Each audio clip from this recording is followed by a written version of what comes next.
Antes de empezar y saber qué es lo que vamos a estudiar hoy y todo, les quiero preguntar algo.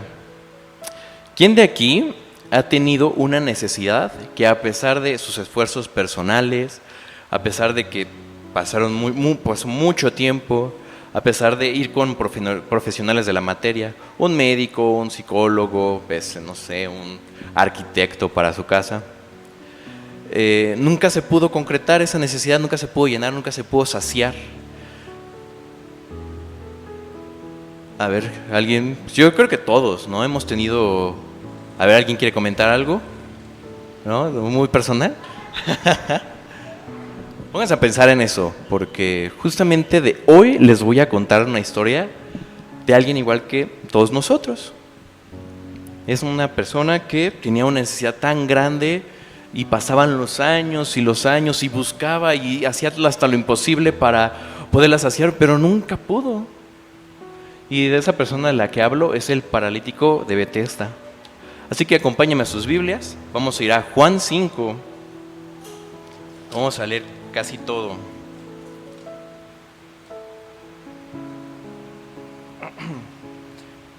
Mandaron un meme en el grupo de jóvenes que decían, sí los voy a ver con su Reina Valera, yo por eso traje mi Reina Valera, porque si no me regañan de que ando leyendo otras traducciones. Eso no es cierto. Juan 5. El titulito dice, el paralítico de Betesda. Después de estas cosas, había una fiesta de los judíos y subió Jesús a Jerusalén. Y hay en Jerusalén, cerca de la puerta de las ovejas, un estanque llamado en hebreo Betesda, el cual tiene 5 pórticos. En estos yacía una multitud de enfermos, ciegos, cojos y paralíticos, que esperaban el movimiento del agua. Porque un ángel descendía de tiempo en tiempo al estanque y agitaba el agua. Y el primero que descendía al estanque, después del movimiento del agua, quedaba sano de cualquier enfermedad que tuviera. Y había allí un hombre que hacía 38 años que estaba enfermo. Cuando Jesús lo vio acostado y supo que llevaba ya mucho tiempo, así le dijo, ¿quieres ser sano? Señor, le respondió el enfermo, no tengo quien me meta en el estanque cuando se agita el agua, y entre tanto yo voy, otro desciende antes que yo. Jesús le dijo, levántate, toma tu lecho y anda. Y al instante aquel hombre fue sanado y tomó su lecho y anduvo, y era día de reposo aquel día. Entonces los judíos dijeron a aquel que había sanado, es día de reposo, no te es lícito llevar tu lecho. Él le respondió, el que me sanó, él mismo me dijo, toma tu lecho y anda. Entonces le preguntaron, ¿quién es el que te dijo, toma tu lecho y anda? Y el que había sido sanado no sabía quién fuese, porque Jesús se había apartado de la gente que estaba en aquel lugar. Después la halló Jesús en el templo y le dijo, mira, has sanado, no peques más, para que no te venga alguna cosa peor. El hombre se fue y dio aviso a los judíos que Jesús era el que le había sanado. Y por esta causa los judíos perseguían a Jesús y procuraban matarle, porque hacía estas cosas en el día de reposo. Y Jesús le respondió, mi Padre hasta ahora trabaja y yo trabajo. Por esto los judíos aún más procuraban matarle, porque no solo quebrantaba el día de reposo, sino que también decía que Dios era su propio Padre, haciéndose igual a Dios. Ok, aquí hay muchas cosas que ver, que analizar. Pero aquí una pregunta muy sencilla, pero al mismo tiempo muy complicada de responder. ¿Qué necesitó aquel hombre para ser sanado? Hay muchos ejemplos en la Biblia donde Jesús le decía, ¿quieres ser sanado? Y sí, y su fe le salvó, como la mujer que tenía el flujo por su propia fe. Pero aquí en ningún momento ese hombre le dijo, sí, Señor, sáname. No, en ningún momento. Le dijo, Señor, es que no tengo a nadie que me lleve, y cuando llego ya está lleno ahí de gente. Me recuerdo mucho al capítulo de The Chosen, que se ve así claramente bien establecida esa imagen. Y es como, lo lees y lo lees, pero una vez que lo ves en un video, en una serie, en una película, dices, oh, sí, sí está fuerte, porque algo que quiero hacer énfasis, este hombre estuvo 38 años ahí. No hay muchos detalles al respecto, pero imagínense 38 años estar ahí, yendo y yendo día tras día por un objetivo que no podía alcanzar. Él sabía que ahí estaba una sanidad, él lo sabía, o sea, veía cómo entraban otros paralíticos que tenían a alguien que los llevara y sí sanaban. Entonces había una certeza ahí. Pero ese hombre no necesitó nada. Oye, obviamente, él anhelaba ser sanado. Si no, ¿quién estaría 38 años ahí? Yo estaría 2 días y si no, ya me iba, ¿no? Pues ni modo, en silla de ruedas o no sé, o sea. Pero 38 años yo creo que obviamente quería ser sanado. ¿Y cuántas veces no hemos estado así? Ahorita no les puedo decir que alguno de ustedes, porque la verdad es que estamos en una iglesia bastante llena de jóvenes, hablando incluso de las personas de edad, Juan, Silvia, Anita, son personas jóvenes a comparación de otras congregaciones que de plano ahí está el Señor que no habla y no se mueve, pero está hasta allá adelante. Y a mí me ha tocado verlo, tal vez ustedes no, pero somos bastante jóvenes como para ponernos en su lugar, pero aún así,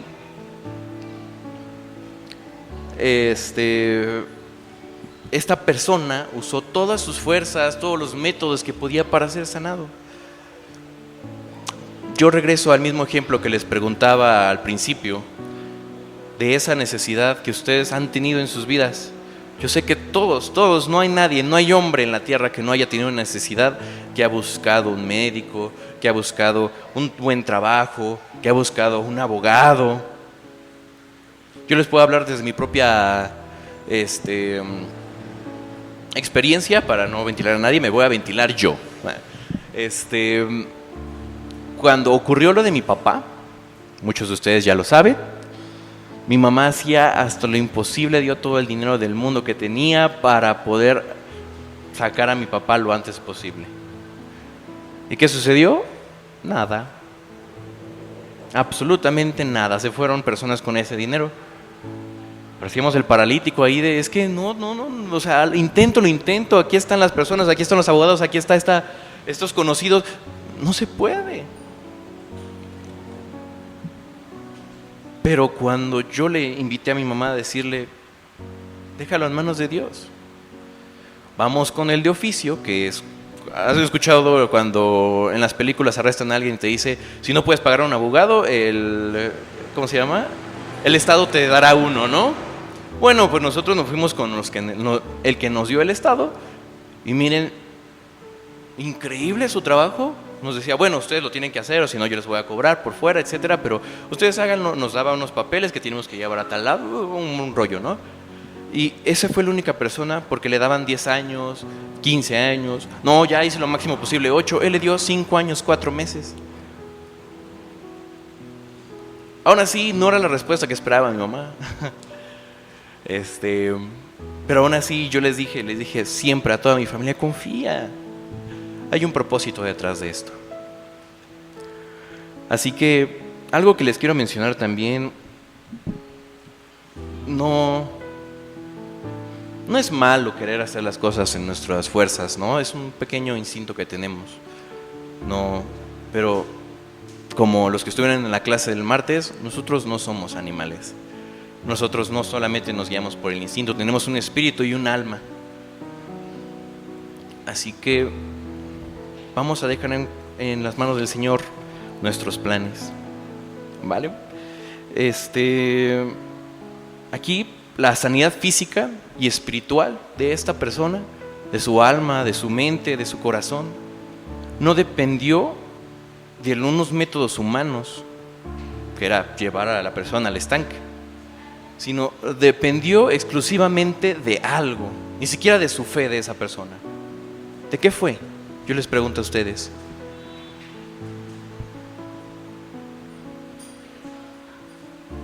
Sí, de Jesús, pero principalmente, ¿qué cosa? Lo saben, yo lo sé que lo saben.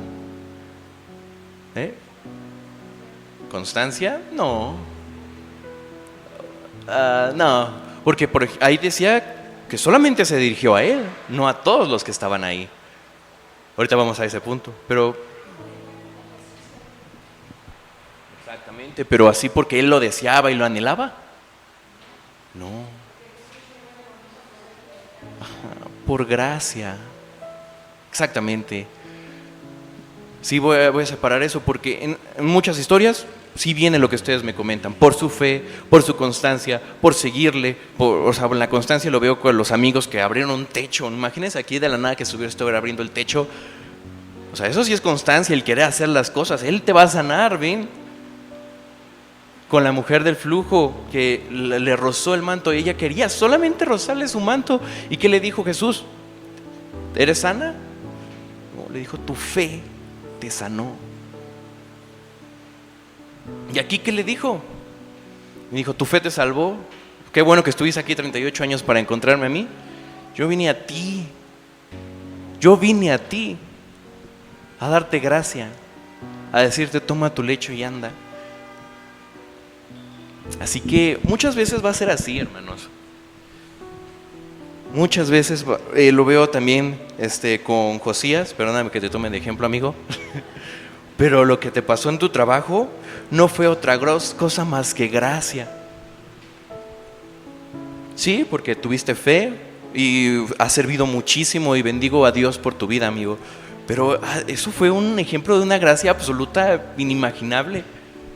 Porque si hablamos de una justicia, pues vamos a decir que sí, tú merecías pagar lo que tenías que haber pagado y se acababa, ¿no? Pero a ver, yo les pregunto a ustedes, creo que esto te lo he dicho varias veces, pero tenemos gente nueva, gracias Señor. ¿Qué es la gracia? Un favor no merecido, ¿sí?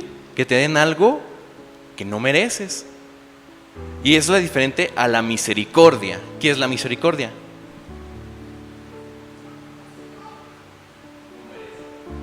Ajá, exactamente, es algo que sí realmente tuviste que haber merecido, pero no te lo ganaste.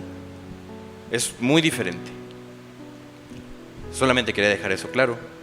Así que la sanidad espiritual, la sanidad física, porque lo vemos también con Reinita, mi preciosa Reinita, no depende solamente de si los ancianos se imponen manos con un aceite que compraron en el Walmart antes de llegar. Y no depende tampoco de la maestría que una persona que estudió 15 años medicina pues tiene. No solo depende de eso, depende de la gracia de Jesús. Es precioso, vuelvo a retomar este punto, que Jesús se enfoca a ese hombre en particular, mostrando interés y cuidado individualmente. Porque pudo haber sanado a todas las personas que estaban ahí. Él puede haber dicho, de aquí todos son sanos y puntos hubieran parado y hubiera sido algo maravilloso, algo precioso. Y es algo que sucedía muchas veces. Jesús sanaba a muchas personas, Jesús hacía maravillas todo el tiempo. Pero les pregunto yo ahora a ustedes, ¿por qué solamente se dirigió a esta persona? ¿Por qué a él? ¿Porque tenía 38 años? Puede ser, pero ¿por qué?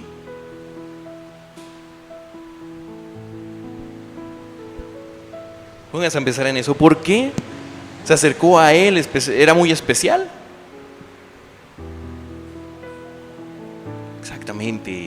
Exactamente. Lo que yo pude ver personalmente, esto no es una enseñanza, sino se los digo yo personalmente, no es doctrina, es algo que yo pienso, es que a pesar de que Jesús pudo haber sanado a todas las personas en ese estanque, Él solamente sanó a ese paralítico para darnos una lección a nosotros. Que Jesús no es ajeno a ti. Podrías parecer que la vida, el mundo está lleno de cosas y Dios no tiene tiempo para verme. No es verdad. Tú eres especial, hermano. Tú eres especial. Él te ve a ti. Él no es ajeno a tus problemas. Él no es ajeno a tu salud. No lo es.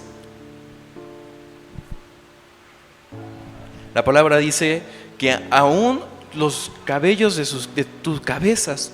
Él lo sabe cuántos tiene. Él no es ajeno a absolutamente nada de ti. Él sabe todas tus necesidades e incluso conoce las necesidades que tú no sabes que tienes. ¿Cuántas veces no hemos dicho, bueno, es que sé que me falta tal vez hacer esto, y no era verdad, eso no te hacía falta?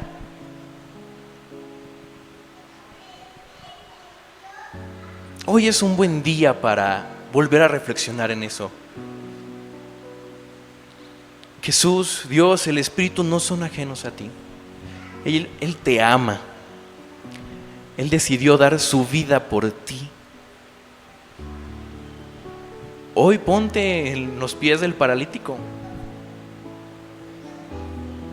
Hoy Jesús les dice, toma tu lecho y anda. Hoy es día de reposo.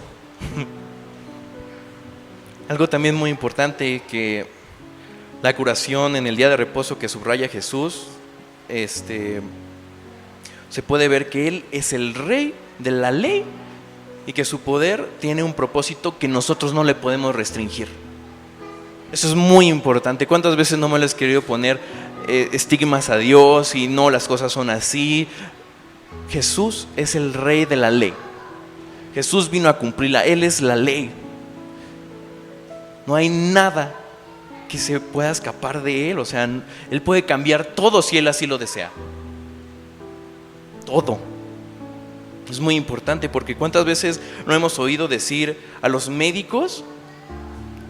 A mí me ha pasado personalmente decir que un médico le diga a un familiar, bueno, pues ya despídense de él porque de esta noche no pasa.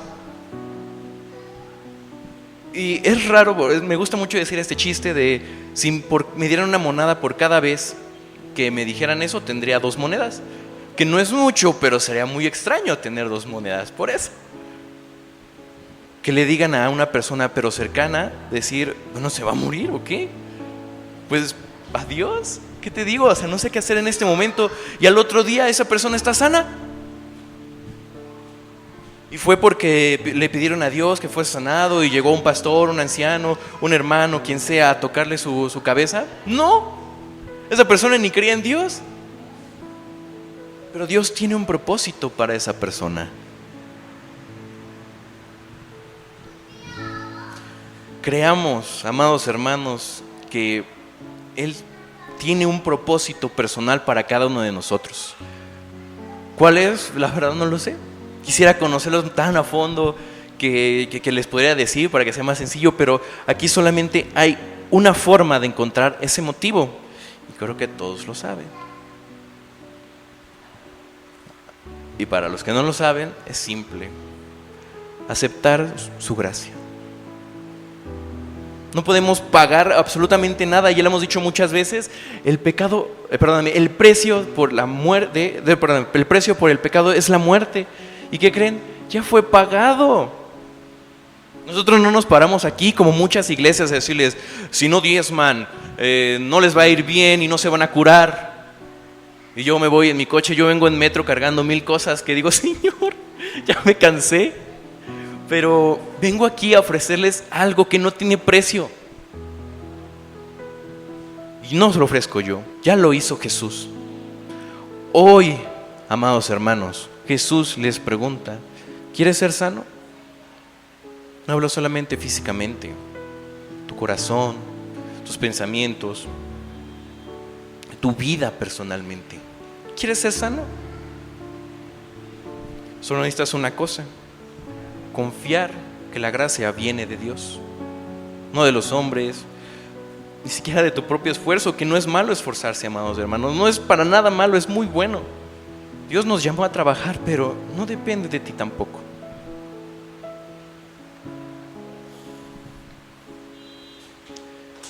Hoy les voy a invitar a que reflexionen nuevamente en sus vidas para que anden de gloria en gloria, porque esta va a ser la única forma de ver a Dios, de milagro en milagro. Y las cosas más pequeñas del mundo, vean el sol es un milagro que esté ahí, día con día. La lluvia, ¿cómo va a ver llover? Porque toda la gente se molesta que está lloviendo. Y yo, me recuerdo cuando fuimos a la mercancía, les dije, vean, el Señor está donde le comer a sus plantas. Vean milagros en donde muchas veces los hemos dejado de ver. Las plantas, los animales, las mismas personas, los que estuvieran en el estudio que les decía, ¿cuántas veces han visto una injusticia el día de hoy? Nadie me puede responder nada. Creo que hemos sido bastante ajenos a lo de afuera. Ese tiempo pongamos a ver qué maravillosas y preciosas cosas ha hecho el Señor, como lo dijiste en tu salmo. Grandes y maravillosas son sus obras. Y para todo esto necesitan algo muy simple, pero muy difícil. Difícil en verdad creerle a Él. Es una palabra muy fácil de pronunciar, de decir, pero cuando las cosas se vienen difíciles, espero que tomamos esa postura y estar 38 años esperando esa sanación.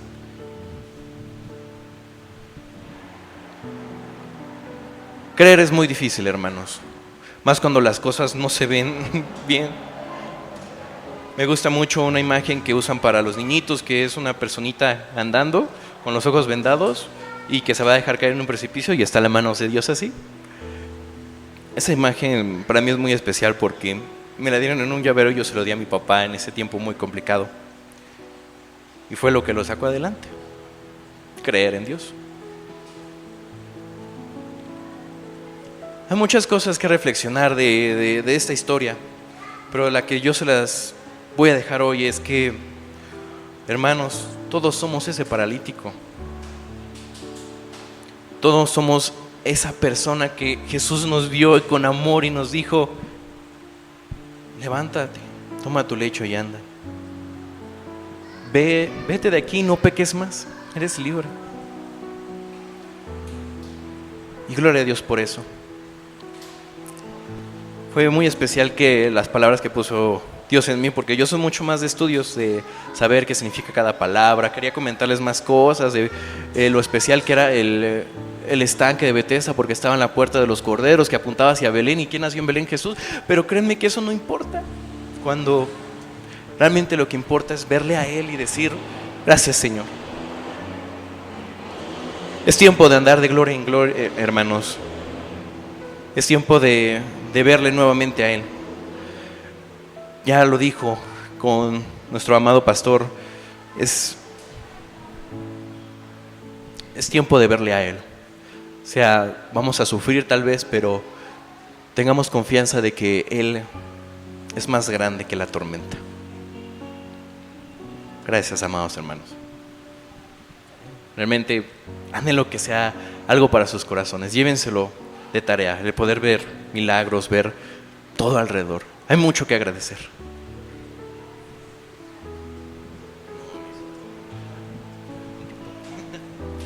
Bien, gracias a Dios. Cuando un día los voy a invitar a la congregación en Cuapa, y hay una predicación es como de 3-4 horas. Aquí somos rapidísimo. Pero en lo personal, es lo que yo he hablado con los ancianos, me gusta que el mensaje sea breve y corto para que se les quede más, porque después de un rato ya nada más andan ahí pensando en la inmortalidad del cangrejo. Pero ven, nada más quiero hacerle rápido unas preguntas a ustedes. El estanque de Betsaida o de Betesda, mi pregunta es: ¿era bueno o malo meterse para ser sanados? ¿O qué piensan ustedes? ¿Era bueno o malo meterse al agua cuando el ángel venía y removía las aguas para que una persona fuera sanada? ¿Es bueno o malo? Bueno, ok. ¿Sí? ¿Sí? ¿Seguros? Bueno, no es ni bueno ni malo. Al fin y al cabo lo hacía Dios, aunque sí era una especie como de juego macabro, porque pues el primero que entra al agua, imagínate un manquito, pues ahí va rodando y nomás ahí, a ver si llega primero. Pero está bien difícil, ¿no? O sea, si tienes lepra, pues bueno, puedes correr un poquito, te duele, pero pues, imagínate un manquito o paralítico, pues cómo lo hacen nada más así, arrastrándose rápido. No se burlen. No es cierto. Miren, justo Edgar comentaba algo muy importante, el hecho de por qué Dios quiso sanar nada más a uno de tantos que habían ahí. Yo les puedo asegurar que habían muchas personas ahí y únicamente Dios sanó a uno. Esa es la pregunta del millón, de por qué Dios a unos sí y a otros no. Es la pregunta que más difícil que me han hecho a mí, porque no la puedes responder al 100%, porque realmente no tengo la mente de Dios en el aspecto de decir yo no soy Dios para saber a quién sí y a quién no. De hecho, muchas veces a mí se me hace muy difícil el poder entender por qué algunas personas atraviesan por ciertas situaciones que si a mí me lo preguntaras yo diría, híjole, ¿por qué esta persona está viviendo esto? Y específicamente esa persona, que a lo mejor yo podría considerar que su fe es un poquito más débil o está más tambaleante, y digo, con esto se me va a tronar y se me va a venir abajo. Pero al fin y al cabo Dios sabe por qué hace las cosas. Mi amada iglesia, yo no lo entiendo. Lo que sí entiendo es lo que yo puedo hacer por esa persona. Eso sí lo tengo bien en claro, porque muchas de las veces Jesús viene y nos dice, ¿quieres ser salvo? ¿Quieres ser sanado? ¿Quieres caminar? Fue la pregunta en concreto que Jesús le hizo a este paralítico. ¿Qué le respondió este paralítico? ¿Cómo? ¿Cuántas veces somos así nosotros? Que Dios nos ofrece la respuesta y nosotros le ponemos peros, decimos, sí, es que nadie me mete, Señor, y esto y el otro. Me gusta mucho el tema de que nosotros no tengamos algo físico a que aferrarnos. Si se dan cuenta, la palabra de Dios no hay una descripción de cómo era Jesús físicamente o de cómo era una u otra persona, porque si no nos aferraríamos nosotros a eso y no sería fe.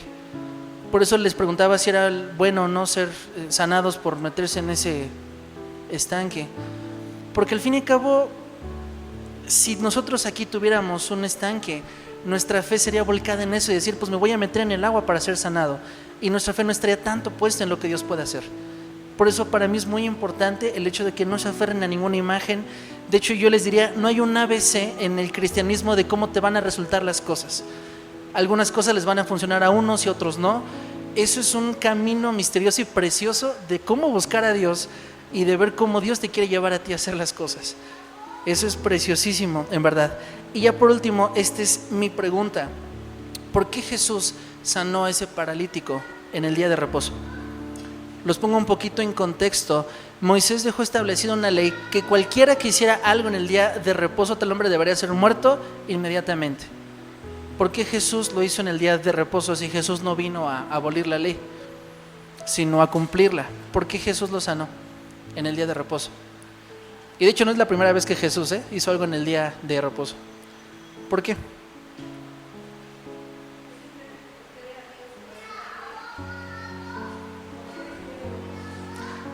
En eso está la respuesta. El día de reposo estaba establecido para el hombre, no para Dios. Pregunta, ¿Jesús era Dios estando aquí en tierra? Sí, sí era Dios. Si no, no hubiera permitido que le adorasen y que le buscasen y que se humillaran delante de él. Sí, sí era Dios. Es un misterio hermoso que nunca acabaré de comprender porque era hombre y era Dios al mismo tiempo. Pero bueno, es precioso poderlo entender, poderlo atesorar. Y nada más quiero cerrar con esto, ya para poder orar y para poder comer ese rico molito.